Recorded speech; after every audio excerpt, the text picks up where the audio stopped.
Hi, this is Drew. And this is John. And this is week 13 of the devlog. So before we begin again, if you like the video, please like the video if you're on YouTube and subscribe as well. Oh yeah, and Facebook is a new thing now. Yeah, now we upload to Facebook too. So if you're watching it on Facebook, the link for the YouTube video is down below. Okay, so this week's a little bit different. John was, look, I'm referring to myself from the third person. Yeah, I'm sociopathic. But this week's a little bit different. I spent a whole week trying to finish a big chunk of the work, and we'll probably talk about it more later. But so quickly, we're going to talk about a topic that I think a lot of people would be pretty interested in. It is, how do you keep up your motivation? When you run out of energy, when you're working on a project, you don't see a lot of results, you start losing faith in it, you start not wanting to do it. So today we're going to ask Drew, mainly to ask Drew, what do you do when you run out of motivation? So to be honest, I'm still kind of figuring that out. It's a pretty good topic because this week was really hard to stay motivated. I still did some stuff. But I think one thing is that always do something, at least what I think is always do at least one thing every day, even if it's like forced, even if it's only an hour or two. At least for me, I feel like at least if I do something, I don't feel as guilty at the end of the day. It's like, okay, well, at least I did something. But the second thing is, don't force yourself to work more than you can. So do one thing, but don't do more. So like if you can't, at least this is what I think. Like if you can't work 8 hours that day or 10 hours that day or whatever, then only work 1 or 2 hours that day. Because at least for designing games, what I've found is that when I overwork myself, the quality of the content that comes out is bad. And nowadays, like, I'm not just programming stuff, I'm actually designing stuff. Like this week we're working on designing the cooking, and I think that when you're designing stuff, the design comes out bad if you just say, hey, I'm gonna overwork myself and try to design as many things as I can. I overworked myself the past 5 days. Like the 5th day, like towards the end, I'm getting so impatient and I just can't do it. But you decided to do it. Yeah, because we haven't really done a lot. But I have a question is, after 7 years, like I feel like do you have at least like a go-to thing? You said you're gonna at least do something a day and then limit the time. So time and guilt is the main thing. That really sucks. That motivation. I think the thing is, difference is that like 7 years is true, but I think we've only been working full time for like two and a half, 3, pretty much 3. So the 4 years we weren't working full time, or how many every time, like being a student, I didn't really care that much about, like, I mean, I still wanted to work, but it wasn't like that big of a thing if I didn't work one day because I was busy or something. But nowadays it's a little bit more, I guess, important. Yeah, if you don't do work, you're like, so you're not a student and you're not working. What are you? So you're just unemployed. You're useless. Yeah. Okay. Well, that's interesting. I think since this week I'm gonna be talking a lot more later, it's better to know what you have in mind, and I can see what you mean. I think that's a really good suggestion, is when you run out of motivation to do anything, at least do something, a little bit, as small as possible, but you felt like you did something. And I actually completely agree with you. After that, the motivation and drive kind of comes back, just from just doing a little bit every single day.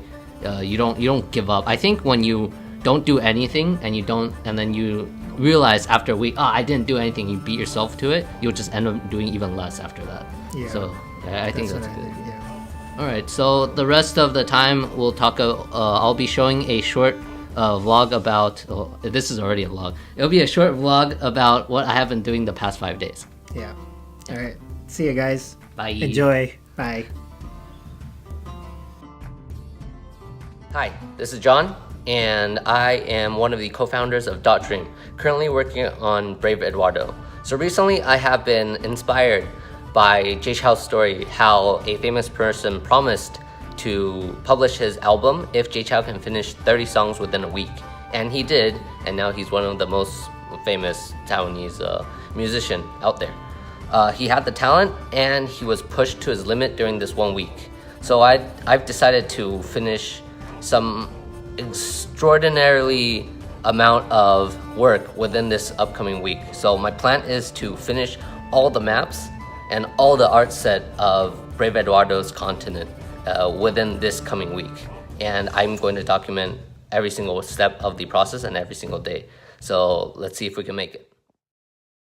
Now, some may ask, hey John, Unlike Jay Chou, you don't have a famous person to sponsor you. So what's the point of doing this?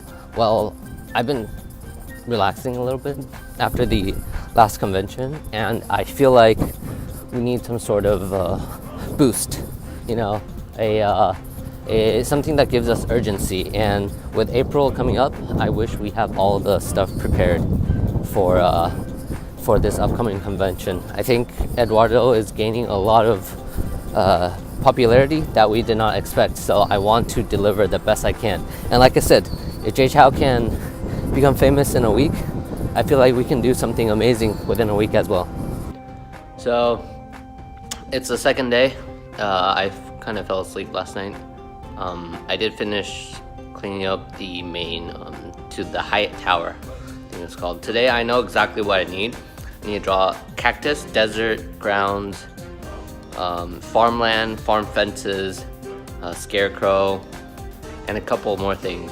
I think that should be most of it, but depending on the map, I might have to draw a hill or two, but it's pretty clear. I need to draw farm stuff, I need to draw desert stuff, and that should be the majority of stuff, and then some cracks, but because we have a ravine, so I don't know how to do that yet, but we'll see.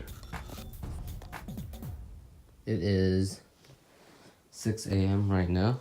I want to say I am not waking up because I am a diligent person, but rather it is actually kind of bright despite of the crappy weather in LA. Like, what the hell, man? Regardless, I know what I'm gonna do. I'm going to do a what's it called? Cave, and then cliff. Cave leads to the cliff and the desert, and then like 2 to 3 maps for the desert, so we can randomize them to make it look cool, maybe. But I'm gonna think that's the best way to do it, because a desert is supposed to get lost, right? And then a desert to ravine, and also a desert to forest. So desert is kind of like the in-between stuff. And then so that's 5 map. Forest, and then the ravine. So I have 7 maps left. I did around 3 yesterday, so I think it's actually quite doable all today.